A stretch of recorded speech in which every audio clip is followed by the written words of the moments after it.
एक truck driver जिसका नाम हरनाम था, वह पंजाब से दिल्ली की ओर देर रात अपने ट्रक में सामान लेकर चला जा रहा था। आसमान में बादल छाए हुए थे और ठंडी हवा सड़क के किनारे लगे पेड़ों से टकरा रही थी। सड़क सुनसान थी, सिर्फ कभी कभी कोई गाड़ी दूर से आती और अंधेरे में उसकी हेडलाइट्स चमककर गायब हो जाती। हरनाम का ट्रक भारी सामान से लदा था और वह धीरे धीरे हाईवे पर बढ़ रहा था। रात के अंधेरे में उसे नींद भी आने लगी, लेकिन उसने रेडियो चला दिया ताकि जागा रहे। ट्रक की हेडलाइट सामने के रास्ते को रोशन कर रही थी। तभी अचानक उसे सड़क के बीचों बीच एक औरत खड़ी दिखाई दी, जिसने सफेद साड़ी पहन रखी थी और उसके लंबे बाल खुले हुए थे। हरनाम ने अचानक ब्रेक लगाया, ट्रक जोर से हिला और उसने सोचा कि शायद कोई गांव की औरत है जो रास्ता पूछने के लिए खड़ी होगी। वह नीचे उतरा और देखा कि औरत धीरे धीरे उसकी ओर बढ़ रही है। उसका चेहरा अजीब था, आंखें लाल चमक रही थीं और उसके होठों पर अजीब सी मुस्कान थी। हरनाम का दिल जोर से धड़कने लगा। उसने तुरंत ट्रक में चढ़ने की कोशिश की, लेकिन औरत ने उसका हाथ पकड़ लिया और कहा, मुझे छोड़कर मत जा, मेरे साथ चल, नहीं तो तेरा ट्रक यहीं रुक जाएगा। हरनाम ने हाथ छुड़ाने की कोशिश की, लेकिन उसकी पकड़ बर्फ जैसी ठंडी और बेहद मजबूत थी। वह डर के मारे जोर जोर से मंत्र पढ़ने लगा, जैसे उसकी माँ ने बचपन में उसे सिखाए थे। अचानक औरत की चीख गूंज उठी और वह गायब हो गई। हरनाम कांपते हुए वापस ट्रक में बैठा और इंजन चालू किया, लेकिन ट्रक स्टार्ट ही नहीं हो रहा था। उसने कई बार कोशिश की पर गाड़ी बंद पड़ी थी। तभी ट्रक की खिड़की के शीशे पर खून से लिखा हुआ नजर आया कि तू यहाँ से बच नहीं पाएगा। हरनाम पसीने से तरबतर हो गया। उसने खुद को संभाला और ट्रक से उतरकर आसपास देखा, लेकिन चारों ओर सिर्फ अंधेरा और सन्नाटा था। कुछ दूरी पर उसे एक पुराना टूटा हुआ ढाबा दिखाई दिया, जिसकी खिड़कियों से हल्की रोशनी आ रही थी। वह डरते डरते वहां पहुंचा और अंदर झांका तो देखा कि वहां कोई इंसान नहीं था, सिर्फ टूटी मेजें और बर्तन पड़े थे। लेकिन दीवारों पर अजीब तरह के काले निशान बने हुए थे, जैसे किसी ने खून से बनाए हो। तभी उसे पीछे से कदमों की आहट सुनाई दी और वह पलटा तो देखा कि वही सफेद साड़ी वाली औरत उसके सामने खड़ी थी। उसके चेहरे पर इस बार गुस्सा था और उसकी आंखों से खून बह रहा था। हरनाम चिल्लाया और भागते हुए वापस ट्रक की ओर दौड़ा। तभी उसे लगा कि जैसे पूरी सड़क पर कई औरतें सफेद कपड़ों में खड़ी हो गई हो और सबकी आंखें उसकी ओर टिकी हो। हरनाम ने हिम्मत करके ट्रक का दरवाजा खोला और फिर से स्टार्ट करने की कोशिश की। इस बार ट्रक चालू हो गया, लेकिन जैसे ही उसने गियर डाला उसे लगा कि पीछे से कोई भारी चीज ट्रक पर कूद गई है और ट्रक का पिछला हिस्सा नीचे दब गया है।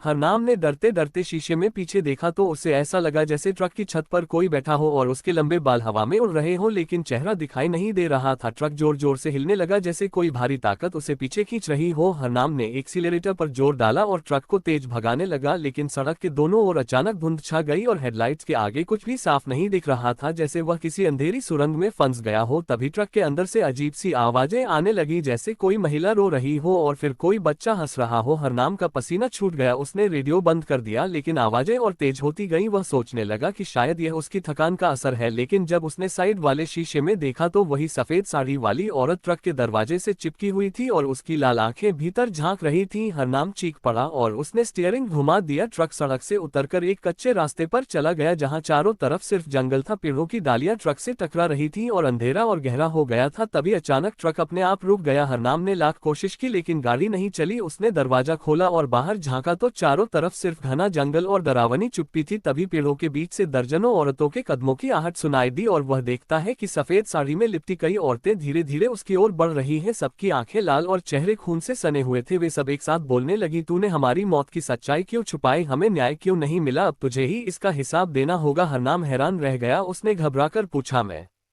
तो एक ड्राइवर हूँ, मैंने किसका क्या बिगाड़ा है। तभी एक औरत आगे आए और बोली, सालों पहले इसी सड़क पर एक ट्रक ने हमें कुचल दिया था और ड्राइवर ने हमें बचाने के बजाय लाशों को छुपा दिया ताकि उसे पुलिस से बचना मिले। वही ट्रक तू चला रहा है और जब तक हमारा बदला पूरा नहीं होता हम किसी ड्राइवर को चैन से जीने नहीं देंगे। हरनाम की रूह कांप गई। उसने हाथ जोड़कर कहा, मैं निर्दोष हूँ, मुझे मत सताओ। लेकिन औरतों की चीखें और तेज हो गईं और पूरा जंगल गूंज उठा। तभी अचानक आसमान से बिजली कड़की और ट्रक की हेडलाइट अपने आप जल उठी। रोशनी में हरनाम ने देखा कि ट्रक के चारों ओर खून की नदी बह रही थी और उन औरतों की परछाइयां उसमें डूबने लगी, लेकिन उनकी चीखें अब भी हवा में गूंज रही थीं। हरनाम ने मौका देखकर ट्रक स्टार्ट किया और पूरी ताकत से एक्सीलरेटर दबा दिया। ट्रक किसी तरह जंगल से निकलकर फिर हाईवे पर आ गया, लेकिन उसके कानों में अब भी वही चीखें गूंज रही थीं और पीछे शीशे में उसे बार बार वही लाल आंखें दिख रही थीं।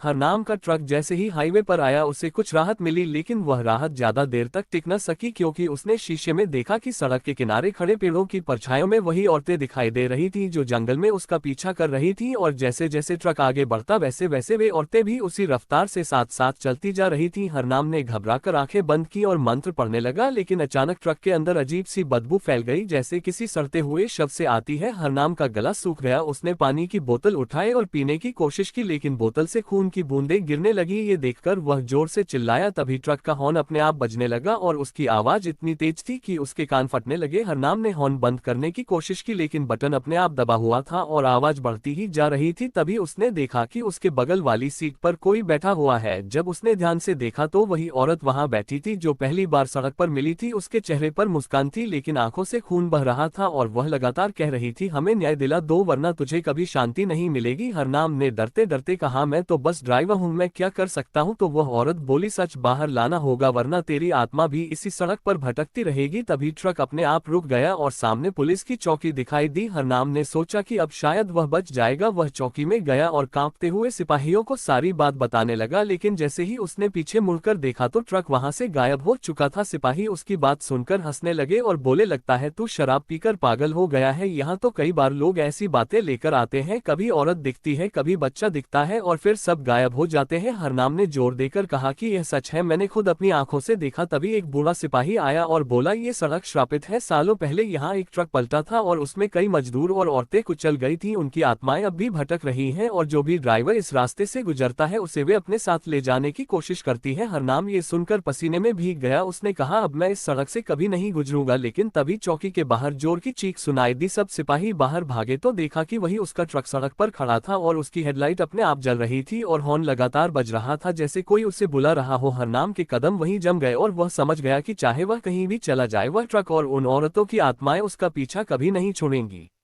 हरनाम चौकी के बाहर खड़ा कांप रहा था, उसका दिल तेजी से धड़क रहा था और उसकी आंखें ट्रक की हेडलाइट पर टिकी थी जैसे वह उससे निगल जाएगी। पुलिस वाले भी डर गए और धीरे धीरे पीछे हटने लगे। तभी अचानक ट्रक का इंजन अपने आप चालू हो गया और गाड़ी धीरे धीरे चौकी की ओर बढ़ने लगी। हरनाम ने डरकर चिल्लाया, लेकिन उसके कदम आगे नहीं बढ़ पाए। उसे लगा जैसे उसके पांव जमीन में धंस गए हों और शरीर सुन्न हो गया हो। ट्रक का दरवाजा अपने आप खुला और भीतर से वही औरत की आवाज आई, हरनाम हमारे साथ चल वरना तेरी मौत यहीं होगी। यह सुनते ही हरनाम जोर से रोने लगा और बोला, मुझे छोड़ दो, मैंने किसी का क्या बिगाड़ा है। लेकिन आवाज और कड़क हो गई जैसे किसी औरत की चीख और मर्द की दहाड़ मिलकर गूंज रही हो। पुलिस वाले इधर उधर भाग गए और चौकी का पूरा परिसर अंधेरे में डूब गया। सिर्फ ट्रक की हेडलाइट और लाल रोशनी चमक रही थी। तभी हरनाम ने देखा कि ट्रक के चारों टायरों से खून बह रहा है और वह खून धीरे धीरे सड़क पर फैलकर उसके पैरों तक पहुंच रहा है। हरनाम ने पूरी ताकत लगाकर अपने पैरों को छुड़ाया और चौकी से बाहर भागा, लेकिन जहां भी वह भागता सड़क उसी ट्रक के पास लौट आती जैसे वह किसी भूत या चक्रव्यूह में फंस गया हो। उसने सोचा अब बचना असंभव है। तभी बूढ़ा सिपाही जो चौकी में था उसने हाथ में जलती हुई लालटेन उठाए और जोर से चिल्लाया, ओ आत्माओं, तुम जो भी चाहती हो मैं तुम्हें सच बताता हूँ। सालों पहले इस सड़क पर जो हादसा हुआ था उसमें मैं भी शामिल था। मैं उस ट्रक को बचाने आया था, लेकिन मैंने लाशों को दबाने में मदद की ताकि अफसरों की बदनामी ना हो और अब इन निर्दोष आत्माओं का गुस्सा खत्म नहीं होगा। बूढ़ा सिपाही वहीं गिर पड़ा और अचानक उसके शरीर में आग लग गई। हरनाम ये दृश्य देखकर और भी डर गया और उसे लगा कि अब उसकी मौत निश्चित है। तभी ट्रक की हेडलाइट और भी तेज हो गई और उसके भीतर से दर्जनों औरतों की चीखें गूंजने लगी। हरनाम धीरे धीरे बेहोश होने लगा। उसकी आंखों के सामने सब धुंधला पड़ गया और उसे ऐसा लगा जैसे उसकी आत्मा ट्रक के अंदर खींची जा रही हो। उसने आखिरी बार आंखें खोली तो देखा कि ट्रक के शीशे पर खून से लिखा था, अब तू भी हमारा हिस्सा है। और फिर सब कुछ अंधेरे में डूब गया।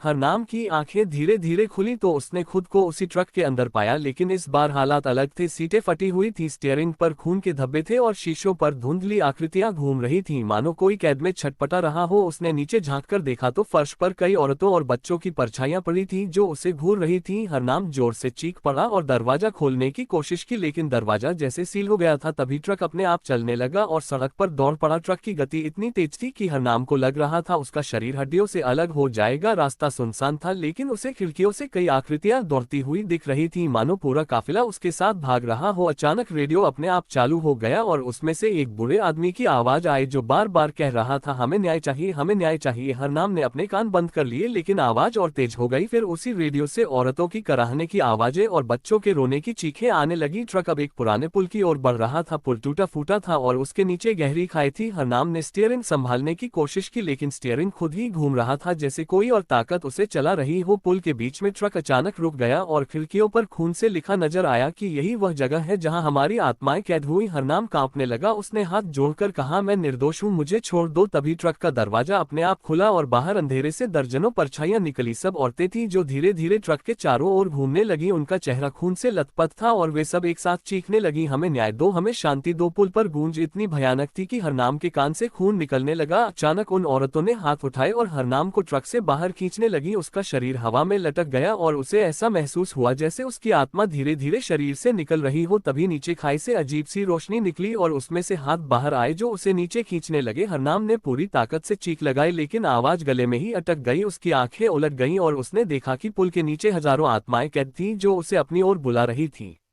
हरनाम हवा में लटका हुआ तड़प रहा था, उसके शरीर की नसें फटने जैसी लग रही थीं और उसकी आंखें पूरी तरह बाहर निकलने को थीं। नीचे खाई में अनगिनत आत्माएं हाथ हिला हिलाकर उसे बुला रही थीं। तभी अचानक एक जोरदार धमाका हुआ और पुल की जर्जर दीवारें हिलने लगी। पुल की दरारों से खून की धार निकलने लगी जैसे पूरी जमीन किसी अदृश्य शक्ति से चीत्कार कर रही हो। हरनाम पूरी ताकत से चिल्लाया और भगवान का नाम लिया। तभी अचानक उसके गले से अजीब रोशनी निकली और वे औरतें जो उसे पकड़कर खींच रही थीं एक पल के लिए रुक गईं। उनमें से एक औरत जिसने पहली बार सड़क पर उसे रोका था वह आगे आई और बोली, अगर तू सच्चाई सबको बता देगा और हमारे साथ हुए अन्याय को उजागर करेगा तो शायद हम मुक्त हो जाएं, वरना तुझे भी इन आत्माओं में शामिल होना पड़ेगा। हरनाम की आंखों में आंसू आ गए, उसने कांपते हुए कहा, मैं वादा करता हूं कि सच सबके सामने लाऊंगा, मुझे बस एक मौका दो। तभी औरतों की चीख धीमी पड़ गई और अचानक उसका शरीर फिर से ट्रक की सीट पर आ गिरा। ट्रक तेज रफ्तार से पुल पार कर गया और हाईवे पर आ गया। चारों ओर अंधेरा छट चुका था लेकिन हवा में अब भी डरावना सन्नाटा पसरा था। हरनाम का शरीर थरथरा रहा था, उसने किसी तरह हिम्मत जुटाई और ट्रक रोका। फिर पास के गाँव में जाकर लोगों को सारी घटना बताई। गाँव के बुजुर्ग उसे ध्यान से सुनते रहे और फिर बोले, बेटा तू अकेला नहीं है, बहुत से ड्राइवर इस सड़क पर गायब हो चुके हैं और कभी वापस नहीं लौटे, तू बच गया है, शायद आत्माओं ने तुझ पर भरोसा किया है, अब तेरा फर्ज है कि तू उनकी सच्चाई सबके सामने लाए। हरनाम ने हिम्मत की और दूसरे दिन वह पुलिस थाने पहुंचा। उसने लिखित बयान दिया और कहा कि इस सड़क पर जो हादसा हुआ था उसे दबाया गया है और उन निर्दोष मजदूरों और औरतों की मौत का हिसाब आज तक नहीं दिया गया। पुलिस वाले पहले तो हंसे लेकिन जब उन्होंने चौकी में जली हुई लालटेन और बूढ़े सिपाही की राख देखी तो उनके होश उड़ गए। जांच शुरू हुई और धीरे धीरे सच सामने आने लगा। अखबारों में खबरें छपने लगी कि इस सड़क पर वर्षों पहले एक बड़ा हादसा छुपाया गया था और निर्दोष मजदूरों की आत्माएं आज भी भटक रही हैं। हरनाम ने अपनी बात सबके सामने रख दी लेकिन उसके मन में ये डर अब भी जिंदा था कि कहीं आत्माएं फिर से उसे बुलाने न आ जाए। कई बार रात को उसे सपनों में वही लाल आंखें और खून से सना चेहरा दिखाई देता और ट्रक की हेडलाइट उसके कमरे में चमकने लगती। वह पसीने से तरबतर उठ बैठता और उसे लगता जैसे कोई दरवाजे के बाहर खड़ा है जो बार बार कह रहा है, वादा मत भूलना, हमें शांति चाहिए।